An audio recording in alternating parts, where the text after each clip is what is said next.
Hello, Luke here. I would just like to take a moment to disclose upfront that we sometimes talk about sensitive topics in our podcasts, and in fairness to our audience, we will try our best to put specific warnings in the descriptions of each episode. Now on with the show.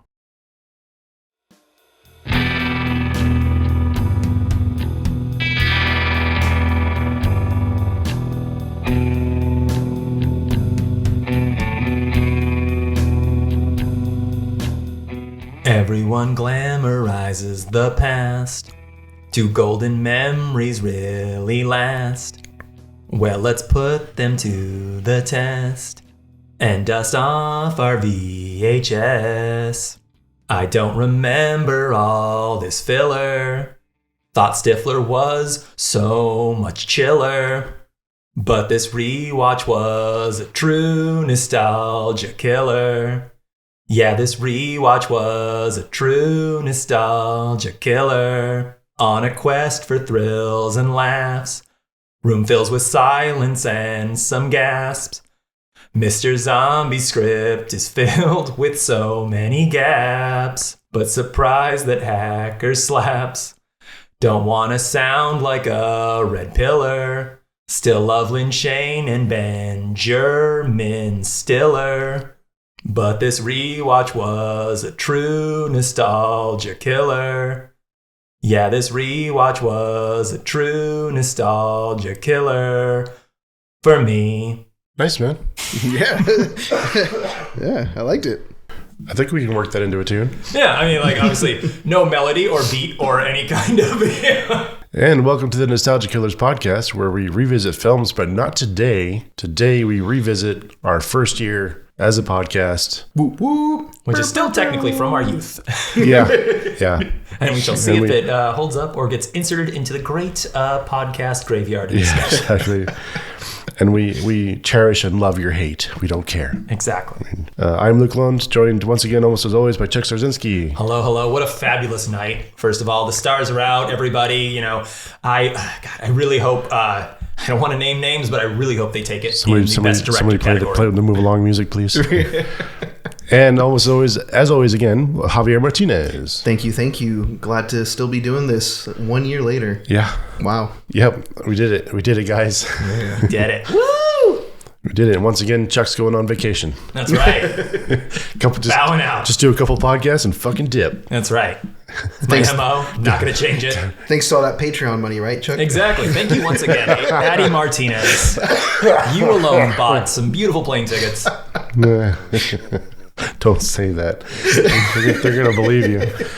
We need more money. But yeah, this is a wrap-up podcast episode of the Nostalgia Killers. Well, Happy New Year, everyone. Yeah, Happy New Year. Let's ring it in by looking fondly back at memories of past, a little Auld Lang Syne, if you will. Let's round robin this bitch. What are some of our favorite things about making this fun little podcast? What I really like, which this is going to sound kind of bad, right? But when we first started, talking about doing this, and when, you guys were preparing the first episode, great idea, awesome. But I would be lying if I didn't say that I didn't think about whether or not I was actually going to enjoy listening back to things, especially even like, for example, like episodes that I've been a part of. Like, why would I want to listen to myself talk? Right. Because of sheer narcissism. That's why.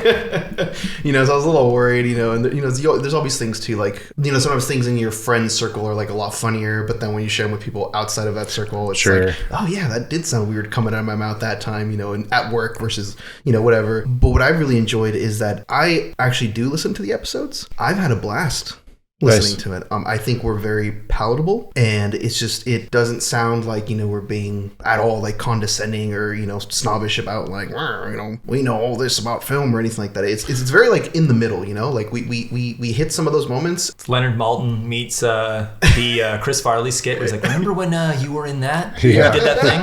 That's fucking awesome. Yeah, no, I agree. I think we did a good job of tying it to our opinions and our actual sentimental attachment to the films instead of this is a fact, and like if you don't believe me, you're wrong.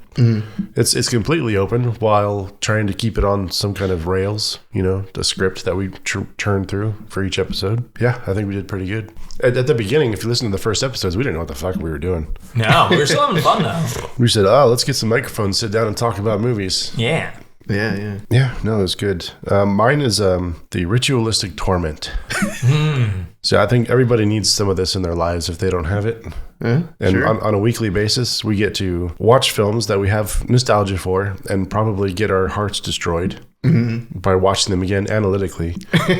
Then we get to hang out with our friends, talk on a podcast, and have a good time. But then we get to edit it. Yeah, yes, we sure do.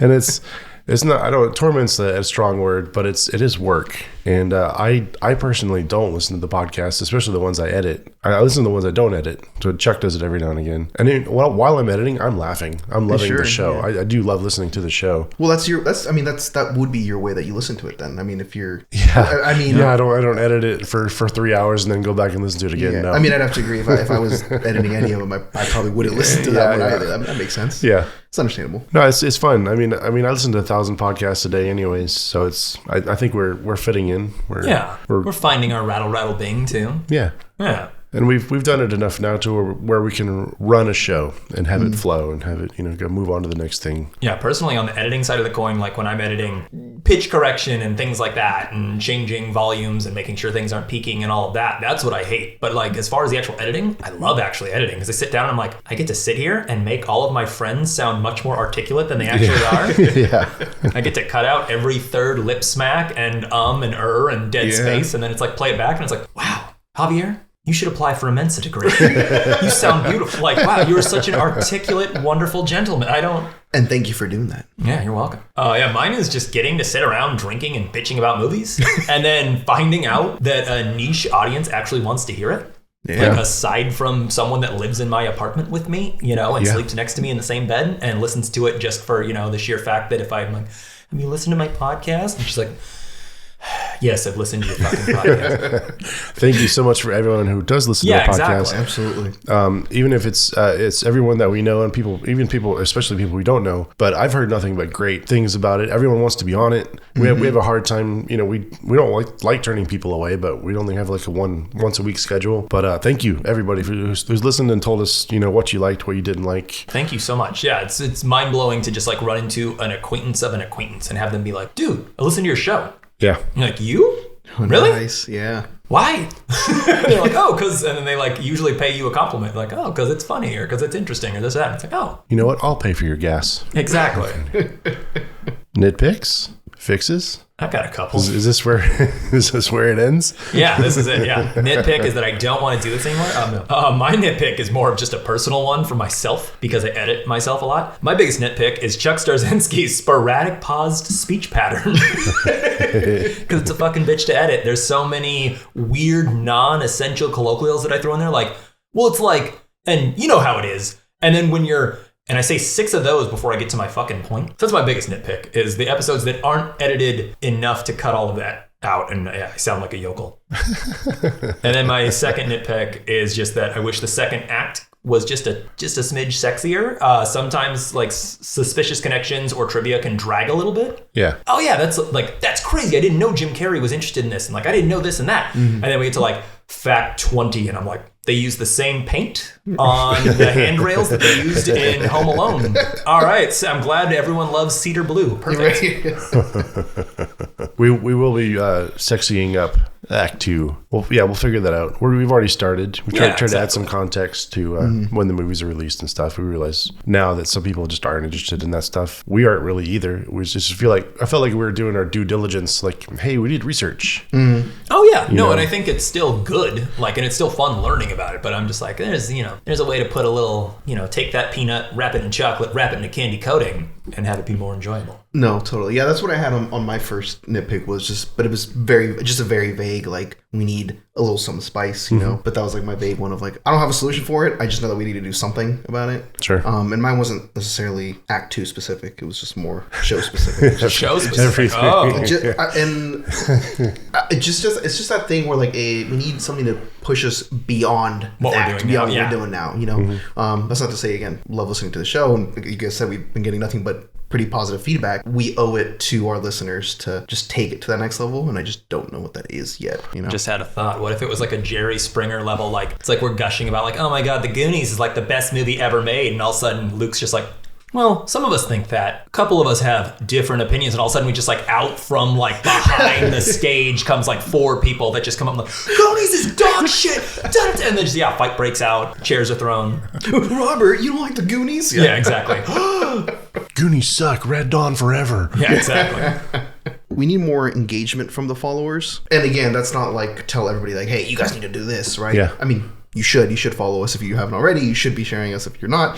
But at the same time, like, what do we do to engage the followers more? I know, for example, Luke, I know you threw a couple of polls on there on the for the Patreon and things like that. But we just don't get a lot of people on Patreon, which I understand because it's a whole other thing where you have to sign up, give your financial information, which sucks. We're trying to work through that. We also work through Acast, which is our podcast provider. They have some connections to it. It's still not just that easy. I mean, it's been our first year where we've had zero marketing budget up until a month ago. So we started like paying for ads on Instagram, and then we have like 100 new followers who don't know who we are, which is awesome. I think that's the avenue that should start growing on its own. Right on. Yeah. That's just one thing we haven't had at the moment. We have rabid followers. Like those are our friends and people we see every day. But we want the people who don't know us. You hear that guy on the bus? I want you. Yeah.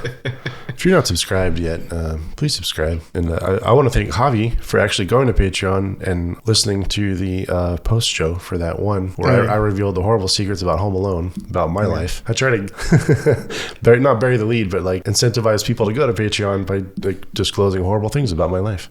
Yeah. I'll be honest. Yeah, that was one of those where I was just like, damn, like, wait, I want to hear that. And I was like, oh, wait, I can. I go into the Patreon, which I'm subscribed to. It was like, perfect. If that's what it takes, you monsters, to do this, then guess what? Patreon is nothing but trauma dumps in 2024. That's right. Yeah, we'll dump all the trauma. Yeah, this is an audio podcast. I'm currently wearing a wedding dress, so I've definitely got some shit going on. And don't you look lovely, Chuck? Thank you. It's my wife's dress. It's beautiful.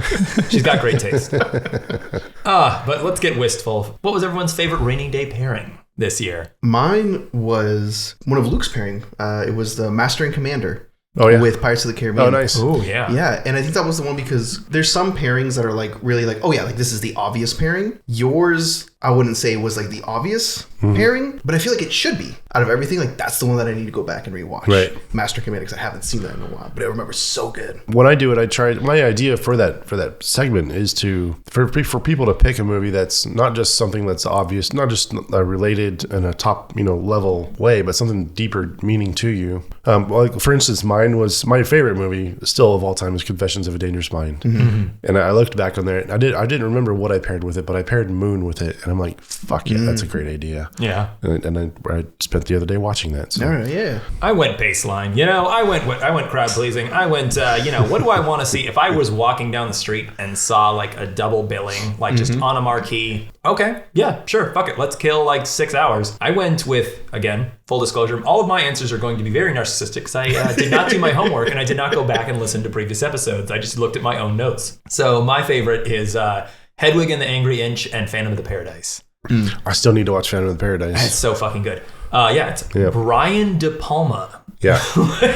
Directing a rock opera. Right. I was trying to get the notes for this and going back through all this stuff, and we need like a database of everything we've said and done. You hear that, people? If you want to start the Nostalgia Killers Discord, we will, Oh, Jesus. Don't know. I don't know if you've ever started one of those. Those are a nightmare to run. Oh, speaking of nightmares to run, it drives me to drink. We've got our best cocktail of the year. Favorite themed drinks, gentlemen? Think before you drink, before you drive me mad. Exactly. I need to uphold my role as the basic bitcher on here.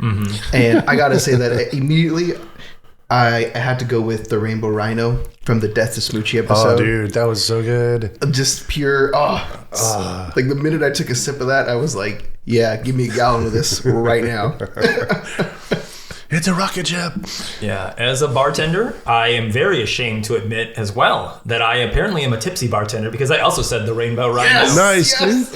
I don't want that drink to be as good as it is. I know, yeah. That drink is literally like, I think I said it on the pod, I know I did, but That cocktail is literally, as a bartender, you are mixing concoctions and distillates and fucking spirits and simples and all this kind of fun stuff to try and be like, I want this to taste like Skittles, Right. without putting Skittles in it. But it turns out you're wasting your time. Just put fucking Skittles in it, and it's amazing. Yeah.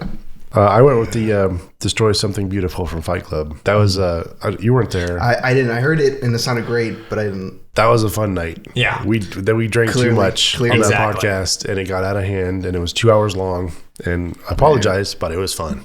That was just like a beautiful drink. Which compliments will get you everywhere, including a cocktail for this episode. Oh, yeah. In honor of our gala affair here, recapping, handing out awards like they're candy, we've got our own cocktail to sip as we, welcome the stars tonight. We've got the red carpet rollout. It's an 1.5 ounces of gin, ounce of Myer lemon, ounce of simple syrup, 1/4 ounce of Pernod or any other, non-sponsored absinthe, essentially. And then 4 very heavy dashes of Peychaud's bitters to give it a beautiful reddish, pinkish color. Shake to your heart's content, top off with sparkling wine, and toast as David Fincher inevitably walks through the room. Which, ladies and sorry, spoilers. He is coming to the pod, don't worry. Second act, we will have David Fincher interviewed here on the podcast. He just texted us. He's running a little late. He's running a little late, A little late. And for our listeners, I tried to run the video today so we could see this, but Chuck is in a wedding dress. I am. Much like the Fight Club episode, I am fully dressed up with absolutely nowhere to go, apparently. I am in a tuxedo t-shirt. Javier is in a director's cap. Yep. And I feel like I've been tricked into filming something. Yeah, I feel like I watch too many pornos to... I'm like, this doesn't feel right. Do we want to take pictures? I don't know. A couple more of these cocktails. We'll see. We'll see where the night goes. Should we go to our first ad break? Yeah. Let's do it. And we're back with Act 2, The Evidence Board. I did some of this stuff, and this is usually about a film that we're covering, but we're talking about the Nostalgia Killers podcast today. What do you guys have for your favorite best screenplay or best director? The best screenplay I had. It's funny when I sat down to write these notes, I didn't have one that immediately jumped in my head. I was like, oh, it's obviously that. What does that mean to me personally?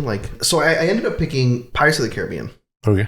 Nice. Just because I felt like out of all the films, Chuck and I were talking pre-podcast about our films of the year, which we'll talk about later. Mm-hmm. But just some of the things we touched on was not just what is the best film, in terms of technical achievements and things like that, but also just what are you most likely to rewatch again? Right. Or what's what's going to withstand the test of time, things like that. And so I just felt out of everything that we saw this year, I felt like Pirates is the one that's in the know, in the zeitgeist, and everyone is gonna keep talking about Pirates for forever. It's just gonna it's just gonna be that common knowledge of oh, even if you've never seen it, you're gonna know. We talked about it on that episode, but it's so funny, and it's so good at giving information about the curses and the this and that without making it seem like we're just dumping all this exposition on you. Yeah. Things happen during the fucking action sequences too. It's not just on the page they fight. Yeah. It's Jack parries to his left and then discloses this piece of exposition. Will counters and then discloses this piece of his backstory. And it's that's how you're supposed to write a script. Yeah. I was very torn. I was looking at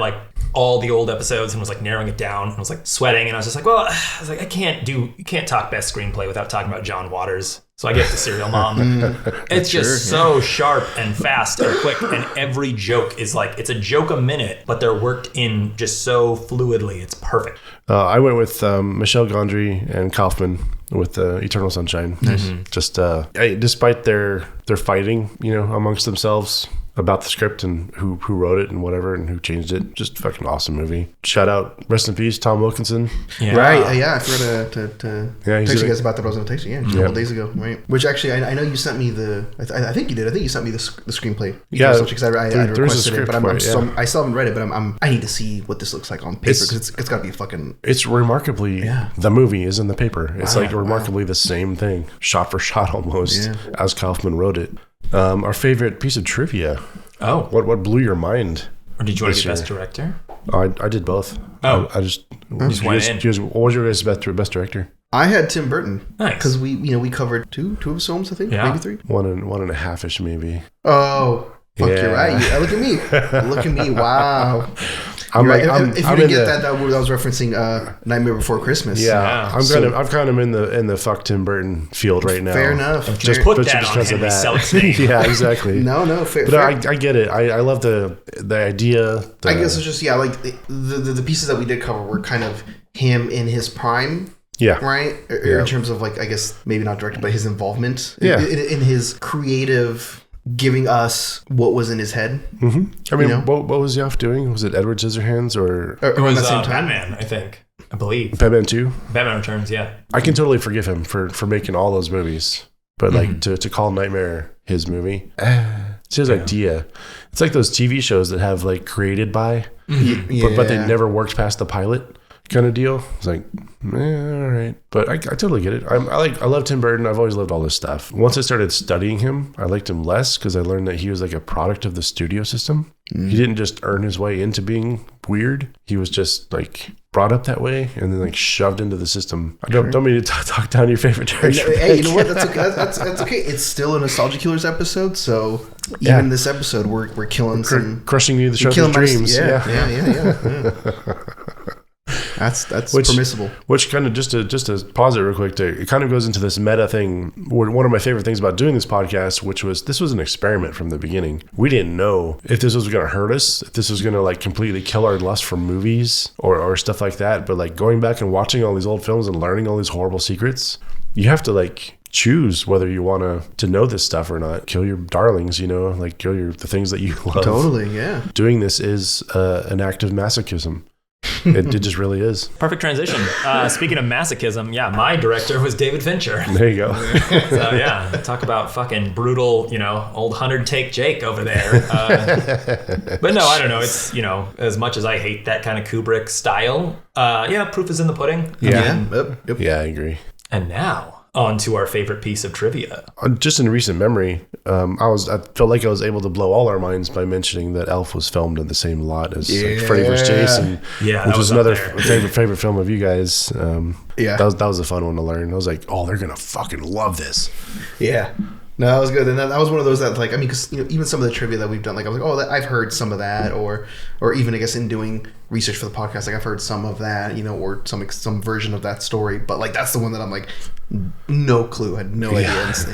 That was a good one. I thank you for that one. Yeah. In Eternal Sunshine, the Michel Gondry telling Jim Carrey not to get well, or don't change, or in reference to the things that Jim Carrey was struggling with at that time in terms of his mental health.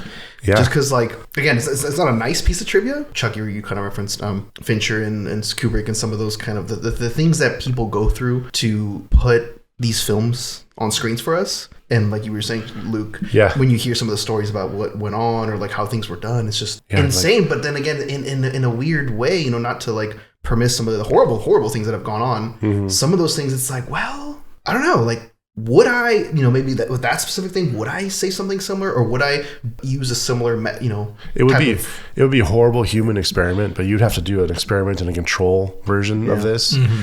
And I would love to see a movie where you didn't drive Shelley Duvall crazy to get that performance out of her. Like, sure. And then like test it in front of people and see if they can see the difference.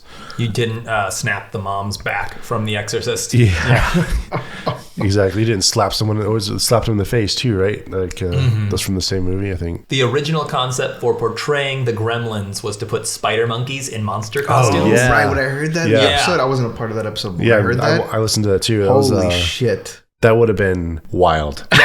Just the idea that it's like that is gonna work, that you're like, oh yeah, no, they're gonna love it, it's gonna be great. They did this shit in the 70s. There was that guy who like had all those lions and tigers that he owned, and he made a film just by turning the cameras on and like letting them like claw at him and make him bleed and shit.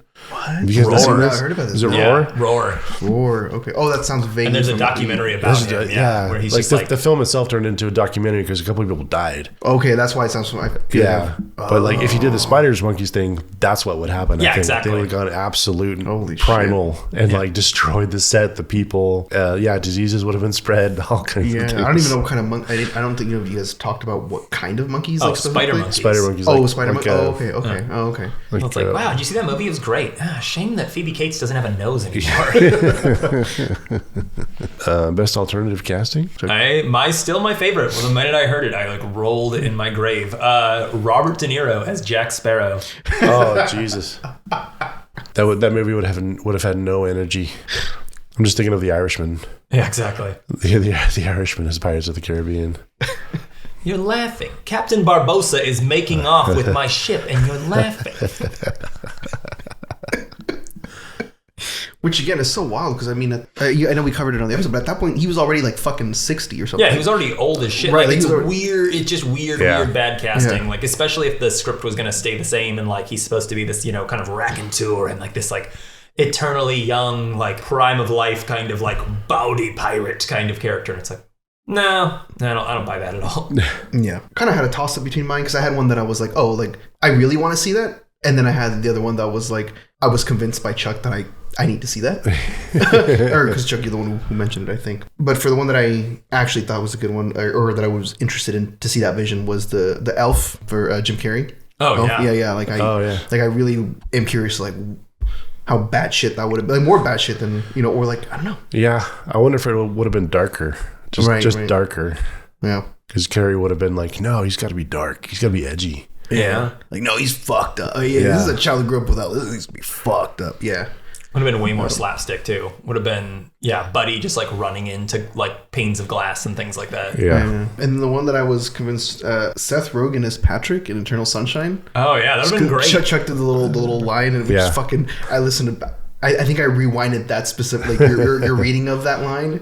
Like, oh yeah, this is nice, huh, Clem? Or it's just, so I reminded it like 30 times. Like that's so fucking funny. On to The Usual Suspects for the most reoccurring actor we had.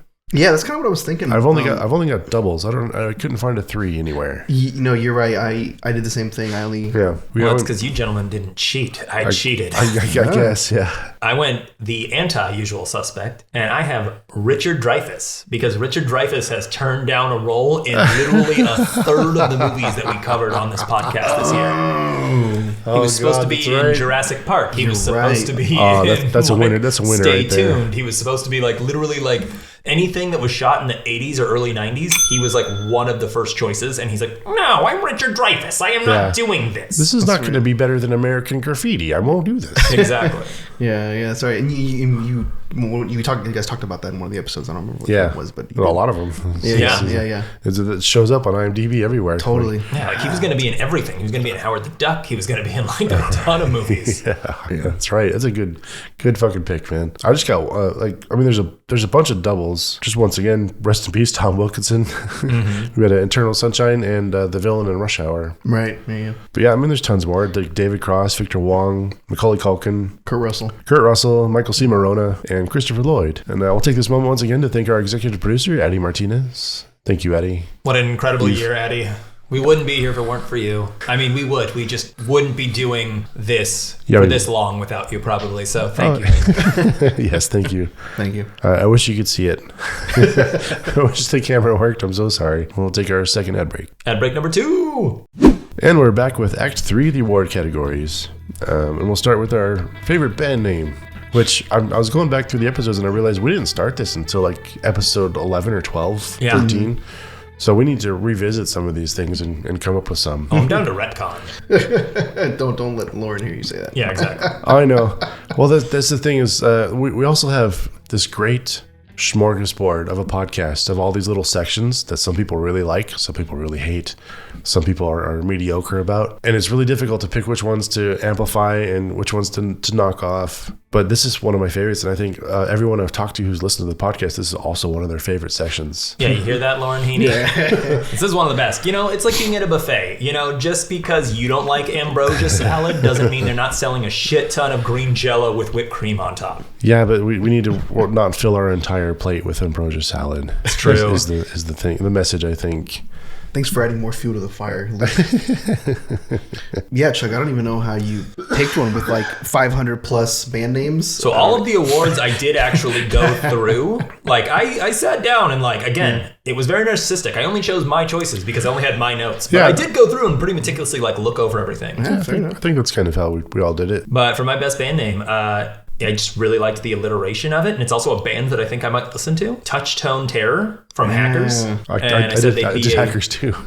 They said they'd be a synth hardcore band. Like it would be like, it'd be like a lot of screaming, but then there's like a little bit of, Mine was that place where I put that thing that time. Yes. So suggestive. And I had Shoo Shoo Said the Maiden from the House of a Thousand Corpses episode. Hell yeah.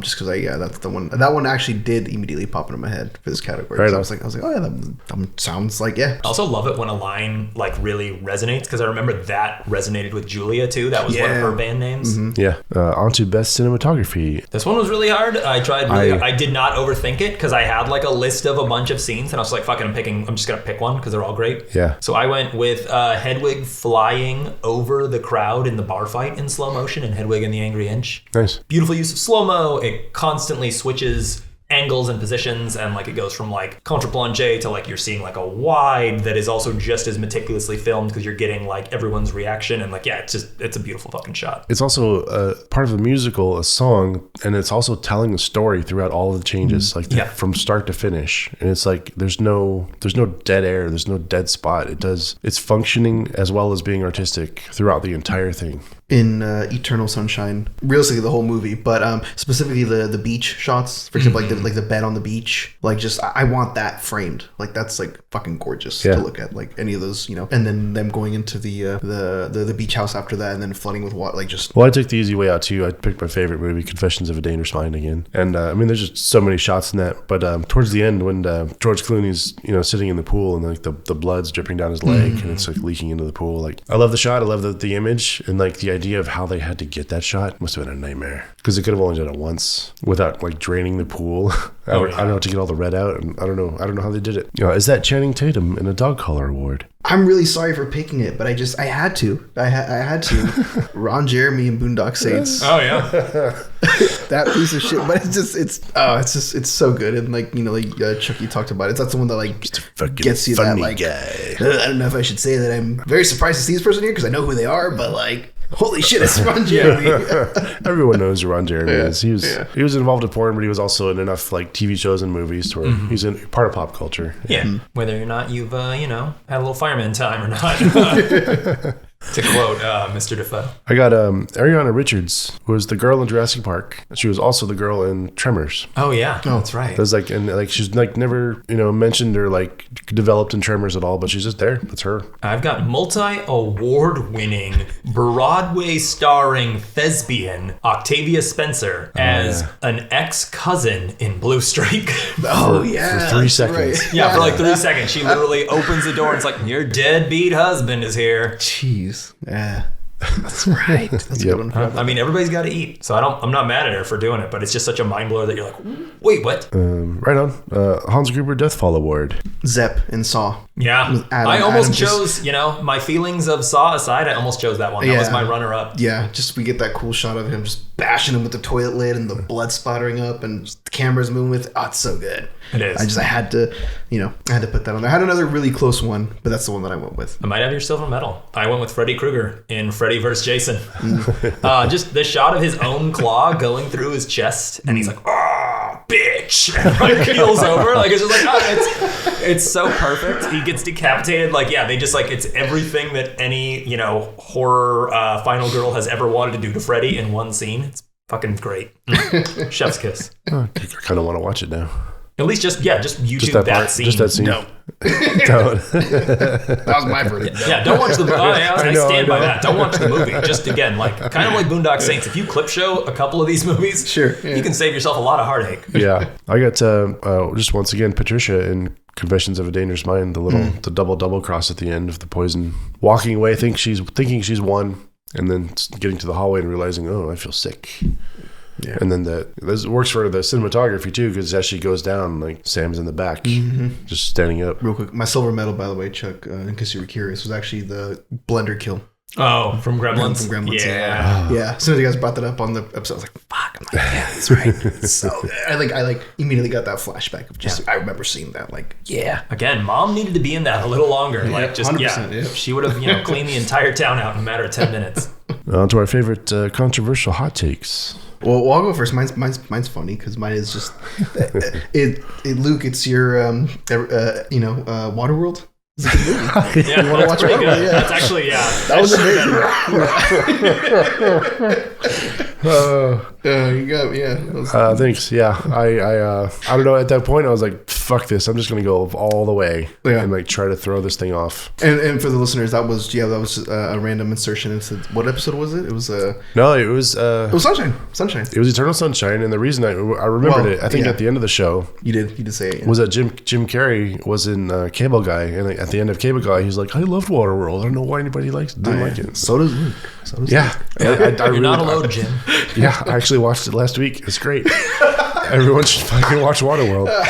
And like just the scale of it, the ambition of it. Just think of that. You know, all right, we'll do that on the next season. Let's do Waterworld. All right, I'm down. Yeah, you can destroy me. I don't care. I'm still gonna watch it. That's okay. Fucking Dennis Hopper. Are you kidding me? I kind of wrote down the Waterworld one too, just in case. But also like I love seeing other people's children cry. Yeah, that was really good. Right. I really enjoyed. I forget what movie it was. It was Addams Family. Yeah. At the end of Addams Family, they have like 9 or 10 actual toddlers actually crying on camera. Little known fact: Luke worked on. I was there in the goblin outfit. Yeah. Google gobble, Google gobble. I've eaten your parents. You have no homes. And I'm sorry, Luke, but George Clooney should not have directed Confessions of a Dangerous Mind. Okay. He turned it into a watered-down Paul Thomas Anderson movie, in my opinion. And they should have stuck to Charlie Kaufman's original screenplay, because I didn't finish it, but I started reading it, and I was like, oh, this is fucking wild. This is great. And I would love to see that, committed to film. Right on. That's fine. I enjoyed Confessions because it was directed by Clooney. Mm-hmm. Because that was his vision for such a long time. But I totally get that there's another version of it out there. What was I going to say? I know what you were going to say. I still love you. You were going to say that there's another version out there, and that's a beautiful transition into time for another Spider-Man. Oh, yeah. Which film should be remade? Mine, actually. So I had Howard the Duck. I think obviously we have very probably completely different kind of takes on it, but nonetheless, I'm glad that for those of you guys, it's not a video, so Chuck just I just did like a full-on I salute you, sir, kind of like exactly. Well, yeah. I'm on board with this. Yeah. But it also actually is happening. I mean, I'm sure we're. I would love to. I'm gonna see it when it happens. I'm excited. Well, they're rewriting. They're making more comics, and it is like it's slated to be like the next like thing of Marvel they're in 2026. No, I hadn't heard that, which is surprising to me. Yeah, but I figured we were heading. It's on the docket. It might not get made as like a Marvel like universe thing. Yeah, but it's still going to happen. So that's like awesome. Everyone's like really excited about it. So, right, and then that would have been the route that I would have. Yeah, instead of make it more palatable and exactly. Just don't give it to those people again. Like, don't get me wrong, I love Howard the Duck and I love it for how shitty it is. It's just I love the camp of it. But I also said let's remake Howard the Duck, have it be closer to the comic books, make it way more satirical and surreal, and also have him team up with Man-Thing. And have the final showdown be him with Bessie the Hell Cow, and like just have it just be as batshit as it possibly can. Hell yeah! On to our Sonic Death Monkey top 5. Well, double Sonic Death Monkey or triple, depending on how you guys want to handle this. I can get mine out of the way because I know you guys have a lot more to talk about. And so for yours, you did top 5 that we've covered, or that you wanted? The ones that we covered. Okay. Yeah, sure. I just ran through the list and picked my top 5, not just like favorite movies, but like fun times making the podcast. Cool. Yeah. So Death to Smoochie was just really fun to like talk to. I've never talked to about that movie to anybody else. So it was just fun to like learn there are other humans on this planet that love that movie. Yeah. I am one of them. Yeah, exactly. And then Confessions of a Dangerous Mind. That was fun to show people, even though you weren't the biggest fan, and I love that because that's what I love about this group of friends that we have is we have different opinions. We can respect it, and we should expect it, I think. Number 3, Serial Mom. That was just fun to share with people. Again, another movie I've never been able to speak with people about. Number 2, Hedwig. Much the similar thing. Just fucking love that movie. It's a gem of a film. And our Detroit Rock City, where we got to dress up as Kiss. And that was like the Keystone's probably the wrong one, but that was the one I looked forward to for a long time. We were setting up cameras, we were working on getting all that set up right, making sure everyone had the day off, and we could podcast and do the makeup and all that stuff, and it was awesome. Right on, man. Yeah. Hell yeah. Yeah. And then the quick aside, again, totally appreciate you sharing Confessions with us. And again, it wasn't I didn't hate it. It wasn't a film that I hated, right? And or even if it had been a film that I hated, or one of the films that we've done that's just absolute trash, right? Yeah. It's you have to have all kinds of films that you watch, and you still I still learn things from Confessions. There's still stuff in there that I appreciate a lot that I'm like, or even things that if it was a nitpick where I'm like, oh, I like that, and I would have liked to have seen more of that. Yeah. As a movie lover, hearing another movie lover talk about how much they love this movie, like your passion, I appreciate it a lot. And so thank you. I remembered what I was going to say about the George Clooney thing. Boys and Boats. That's a bad George Clooney movie. Oh, I have not seen Boys and Boats. Yeah, I saw the preview for that. That's what you're thinking of when you're thinking of like, I wish George Clooney didn't direct Confessions. That's there. You're gonna love Confessions after you watch Boys and Boats, I think. Did you watch? I watched parts of it. I watched a couple George, reviews. You're like I gotta check it out. It's my boy Clooney. But it's like, we don't need another movie about rich white people. Yeah. And unfortunately, that's kind of what I got. I saw the trailer and I was like, I move on, people. Why would I want to see that? Yeah, exactly. Bummer. It's gonna have like no stakes. Like there's just no way. Well, I can do since you just did your top 5 that we covered. I'll do my top 5 that we covered as well. And I sort of took a similar approach in things of like not just like what I thought were the best ones. Yeah. But for example, for number 5, I had American Pie. Yeah. Because I wasn't a part of that. But again, being the inaugural episode, I remember when that got uploaded, the feeling that I had of like, oh wow, like it's happening. Yeah. It's happening. Oh my god, it's happening. And like one of our namesake podcasts, The Rewatchables, just did American Pie, or they released it a couple weeks ago, and I think ours was better. You heard it here, folks. That's right. Sorry. I've heard multiple people say that about my number 1, but I'll bite my tongue. But no, and again, it was just again, even though I wasn't a part of it, like same thing that I was saying earlier. It was nice to hear you guys, my 2 friends talking about this movie. And that was the most batshit, off the walls, no script, nothing. Podcast. It was fun. Yeah, it felt like we kept it kind of tight too. It was all right. We were just like going off on shit we hated about the movie. Oh, and I learned recently, it wasn't from The Rewatchables, but like there's different cuts. We didn't see the cut where he's actually fucking the pie. Oh, I did. Or did that's the unrated cut? Yeah. Okay. I had the one that was just like insinuated that he did it, or he was like laying on top of it or whatever. Yeah, that's like one of the. I remember being teased as a kid, like when they're like unrated, uncut, and I was just like, as a horny child, was like, oh, you're gonna see Shannon Elizabeth full frontal, like all the way, everything I ever dreamed of. And then it's like, there's one more, you fuckers. And then there's like Jim fucking the pie. And you're like, oh, this isn't what I signed up for. Yeah, yep. Definitely saw all the unrateds for all the American Pie series. Yeah. My number 4, I had Boondock Saints. Nice. And I had that because, that was the first episode that we did that I like finally had the Nostalgia Killers experience. Yeah. Right? Where I remember loving this movie and then sitting down and, 30 minutes in going like, oh fuck, this is bad, and so actually getting to have fun with kind of what the sort of intended purpose of the original idea was for the show. I don't know if it was the original, it was the developing idea, but I know what you mean. Right, yeah. So that's why I had that on there. Nice. Number 3, another one that I wasn't a part of, but Fight Club. Yeah. Just same kind of. I remember seeing that get uploaded and just looking at it and like, holy shit, this goes on for 2+ hours. Shout out to Sam Coughlin for being the Tyler Durden of the night. Yeah.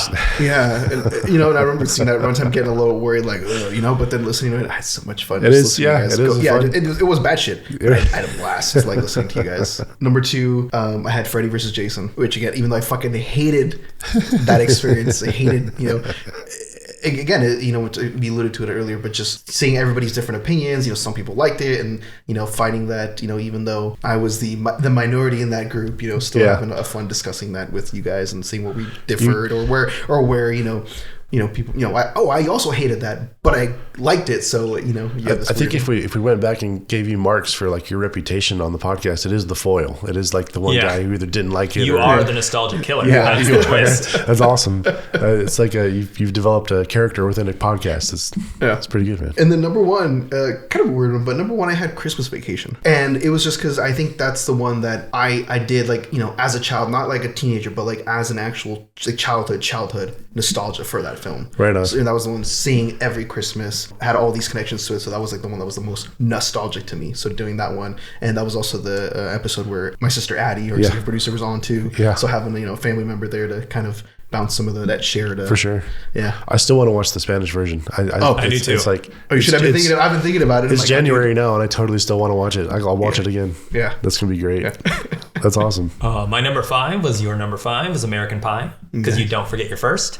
It was just so fun, and I tried it was like, hey, I do too. It's like we just didn't know what the fuck we were doing. We were throwing paint at a wall, and some of it stuck, and we had a great time. My number 4 was Detroit Rock City, again because of the ritual of it, of like painting the faces. It was like lights set up, cameras rolling, like we had GoPros, we had the whole 9 yards. It was great. Yeah. And then my number 3 is House of a Thousand Corpses. I just remember that one, the shtick. I remember a lot of riffing. I remember being like listening back to that one after the edit and being like, oh, this one's really funny. My number 2, and it would be my number 1 if it wasn't so goddamn long, is Fight Club.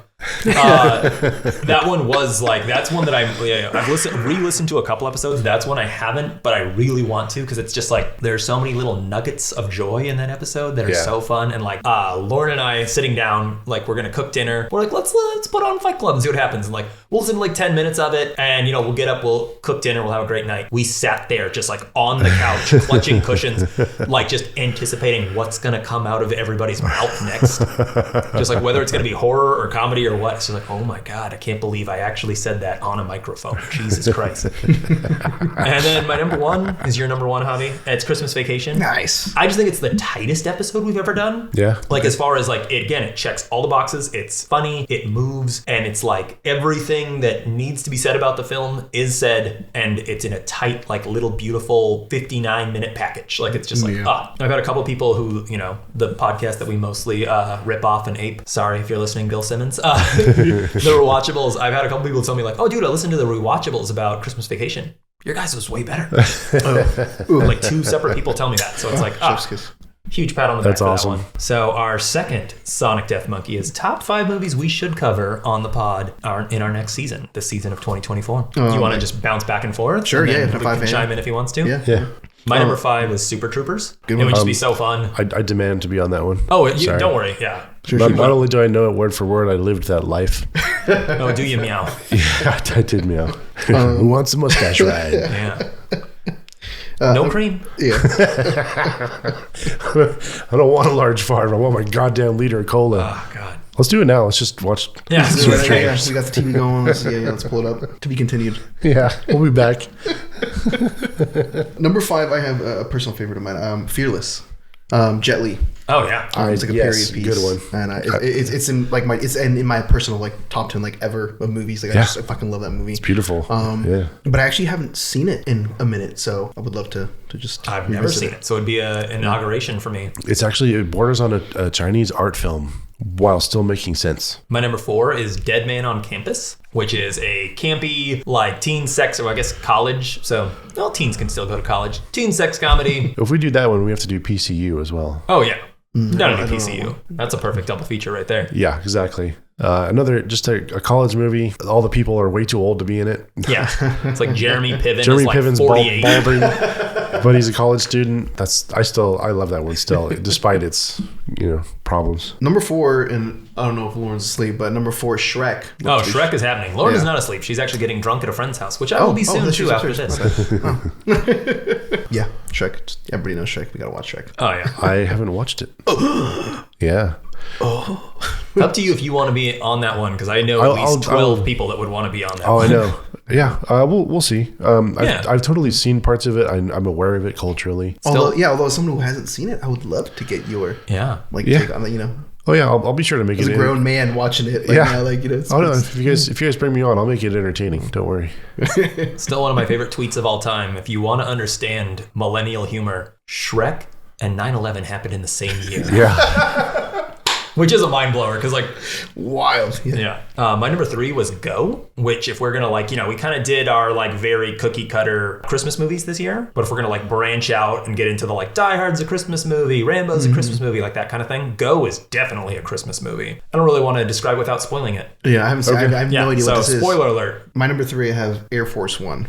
Oh yeah. Okay. Another personal favorite of mine. Okay. And just one that I saw saw pretty young, and so like, and for some reason it's just stuck with me since then. But yeah, I would love to check that one out. And Get off my plate. I know it was a spoiler for Hans Gruber for the Hans Gruber Award, but that's just telling you right now. That's I have a bunch of really obscure films I know you guys haven't seen. I would love to get educated. I want to like strap you down and make you watch. I would love to watch. There's the Wraith. I feel like I heard the Charlie Sheen one, right? Charlie Sheen, Randy Quaid, and it's just like this film. I thought everyone watched because it was on constantly in my house for some reason. I've tried to watch that movie 100 times and fallen asleep. It's like a 2B classic. Like it's like, oh, that sounds fucking wild, and I put it on, and it's like I pass out in the credits every time. But it's like a perfect. It's not a thriller or a horror, but it's like a kind of a ghost movie. But with cars, it's on the level of like not Fast and Furious, but I just thought so. I like it. And I want to show my friends. Not to like interrupt you guys, but we have like echelons of films to get into. We have like Tarantino. We haven't touched any of Tarantino. Yeah. I'm actually surprised I don't have a Tarantino film on my to watch list, but we should. We absolutely should. Yeah. We have like the Tarantinos, the Wes Andersons. Yeah. I guess we were staying away from the low-hanging fruit. Yeah. But it's ripe. It's there. Let's pick some. Yeah, I that's what I'd love to do starting out. Like pick one. Go big. Like go for a movie that's bigger than us that we can never cover in one episode anyways. Let's just do Pulp Fiction right away. Just rip that. Fuck it. Yeah, rip the Band-Aid off. Let's go. Not just the Band-Aid, but the arm. Just take the whole arm off. I would love to do Jackie Brown. Yeah, because that's I mean, I won't get too much into it, but that's my least favorite Tarantino movie, and so for that reason, I haven't seen it as much as other ones, or even as recently. So I would love to kind of get a fresh AK-47. You absolutely have to kill absolutely every motherfucker in the room.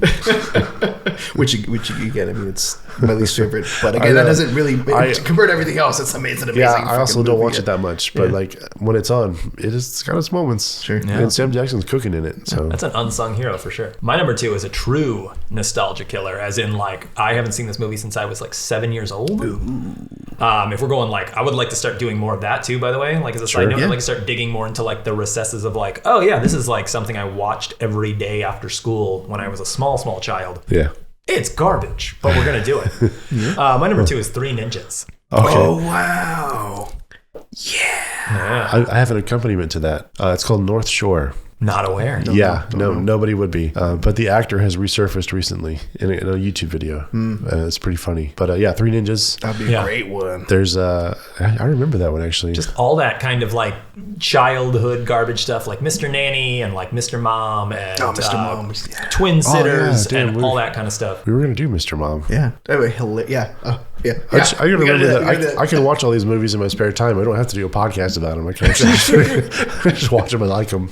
I can just enjoy them. God damn it. My number 2, I have Mask of Zorro. Still good. I watched it recently. Yeah, I haven't seen it in forever, but I remember just loving it. So I'm gonna check it out. Still good. Yep. That and anything. We haven't done any Antonio. I'd love to do Desperado. It's like in walked the biggest Mexican I've ever seen.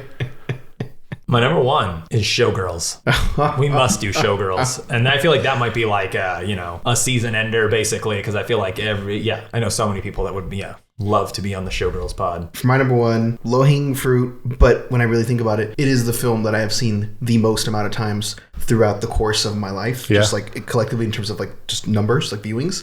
It's Star Wars. Okay. New Hope. That's another echelon of like films we haven't covered. Right. We haven't got into like the Star Wars, Star Trek, like and just goes on forever. I mean, there's so much to cover in those things. I'm not the biggest Star Wars person. I'm despite being called Luke because of Star Wars. I've actually worked with people who worked on Star Wars before I ever actually sat down and watched the movies. Wow. But I do like them. I do like the original 3 have a good nostalgia. I kind of like the last 3 that came out too. Not the sequels, but like the Rogue One. Yeah, the future stories. Like the in between, not the. Okay. I think they did all right. And we are the nostalgia killers, right? But even 2023 will be a long time ago someday. Yeah. So, with that, Chuck and I want to discuss some of our favorite movies that we saw this year. Yeah. Or this past year. Yeah, which again, in honor of Sam Coughlin. Spoiler alert. I don't want to dive too deep into these because I want you guys to watch these. But absolutely. Yeah. Do you want to just go back and forth? Shooter? Sure, let's do it. All right. My number 5 is Talk to Me. Ooh. Yeah. Australian horror movie. Kids partying.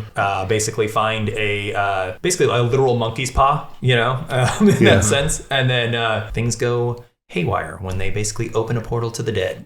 Sure. Which just a little. You did see like their YouTube channel, the director's YouTube channel? No. Oh no, because I remember one of you guys was you. So you had. Well, I watched a Corridor Crew video where those guys went and talked about all the effects they did and how they do their stunts. Okay, but you're not familiar with like their YouTube. Oh yeah, I am. You are I mean, I've seen stuff. I've been watching them forever. Okay.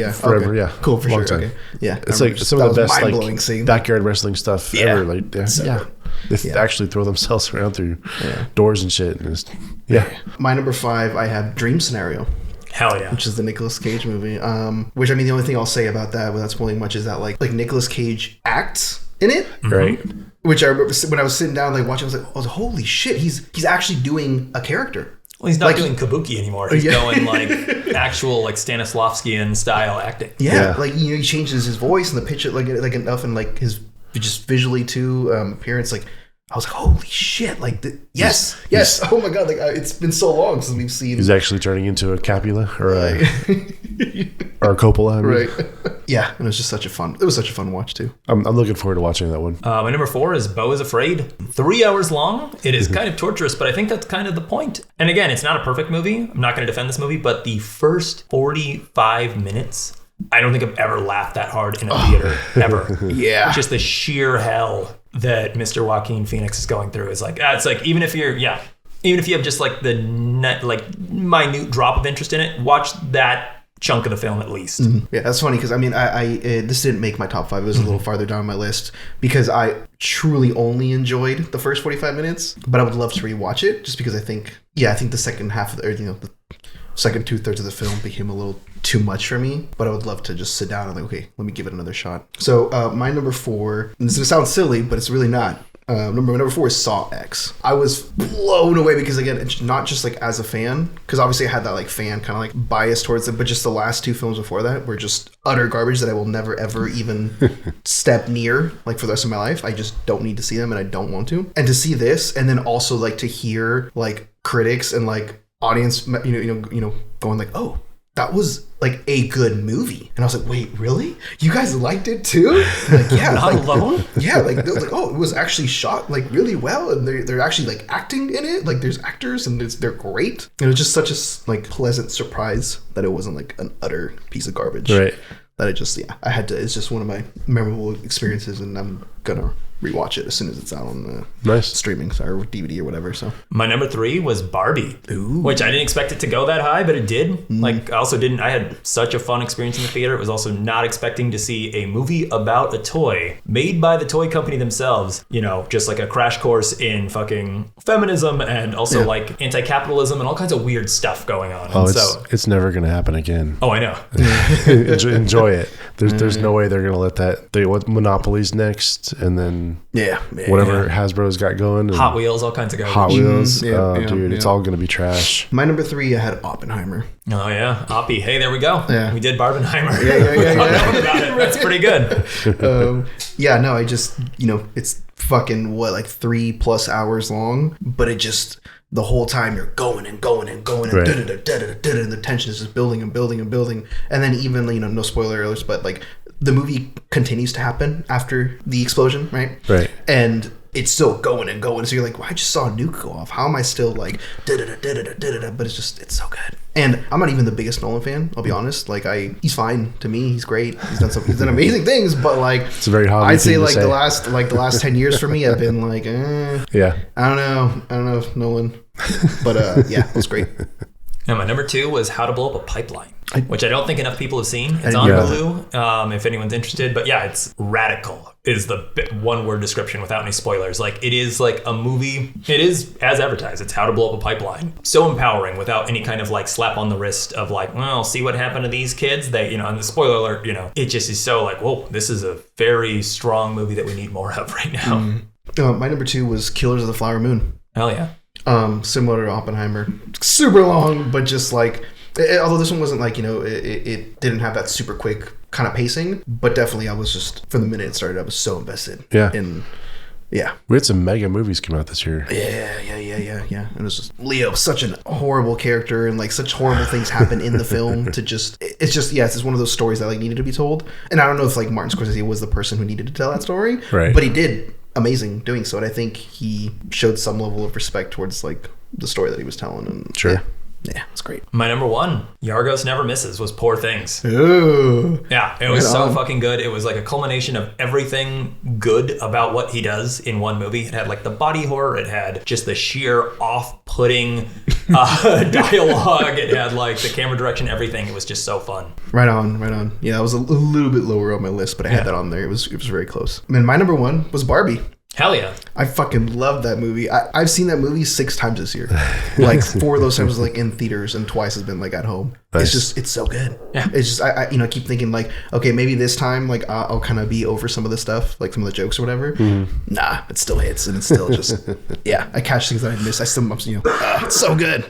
Everybody, that's the film that I've been telling everybody, like, if you didn't watch it, like, you need to go watch it. Yeah. It's not about a fucking toy, but it is, but it's not. Yeah. Go watch it. I didn't realize how much, what a big role Margot Robbie had in producing and creating the movie. Yeah, right. I'm involved with it for a while, like, for a couple of years. Yeah. Yeah, and Greta Gerwig, and just they knocked it out of the park, obviously. It's an important film that is also very fun to watch. And bringing it back home to our podcast, we've got Who Won the Year? Best performance, most scene-chewing, directing. It's weird that this movie has come up so many times in this podcast, despite us knocking it so much. But Boondock Saints, Yeah. I got Willem Dafoe. Like, Nice. For me, like his performance as Decker stands out. I mean, there's so many more, but yeah, I had to pick one, so that's mine. I had Jim Carrey in Sunshine. Nice. Yeah, it's such a beautiful performance. Nice. I did not overthink it. I just said Lynn Shay as Jam's mom. She's just such a cartoon villain, but she fucking kills it. And she's so funny the entire movie. Yeah. 10 out of 10. Yes, we'll watch any movie she's in. Right on to the verdict. For our verdict, let's spin the barrel. Yeah. See where it lands. How many bullets are in there? But yeah. Should we keep doing this? Will the Nostalgia Killers podcast continue? Fuck this show, man. Yeah. Oh, we're done? Okay. We're done. Sick. All right, thanks for listening. That was wonderful. We got 4 microphones for sale, some headphones. Yeah. See a Zoom up on Facebook Marketplace pretty soon. Yeah, exactly. As seen on the Nostalgia Killers. No, I would like to keep doing this. Yeah, no, I think I'm actually excited to write the next script, like the next season that we do, and like make it more fun and like I've got some award engaging ideas and all kinds of stuff to bounce off y'all. Yeah, and I'm looking forward to it. I don't feel like we've really lost any steam or much steam. Some things like are kind of a pain in the ass, but I mean, I'm still looking forward to this every time we're doing it. We have so many goddamn movies to cover. Yeah, they keep making more of them. Every day the paperboy brings more. Yeah. God damn it. Well, if you're still listening, thank you very much for listening this far. We've enjoyed this year. We've had a blast. It's been a lot of work, but it's been very, very rewarding. And for some reason, we kept doing it. Like, we're probably some of the laziest people you would ever meet. But it has been a joy to meet up with you guys, share some movies, some drinks, bring our friends on, some people we don't know. That's right. It's been really good. And I think we should keep going. We should do more. Go bigger. More episodes, more friends, more stranger danger, all in 2024. Thanks once again. Please check us out. Our Patreon is Nostalgia Killers, or patreon.com/The Nostalgia Killers. We will have cards coming out soon that will be going on to a Kickstarter Indiegogo thing soon. We'll get our drinks book thing done eventually. Sorry it didn't come out for Christmas. This has been a fun year. I have been Luc Londe. I have been Chuck Starzenski. And I have been Javier Martinez. And we have been the Nostalgia Killers. Bang, bang. Year 1 done. Yeah.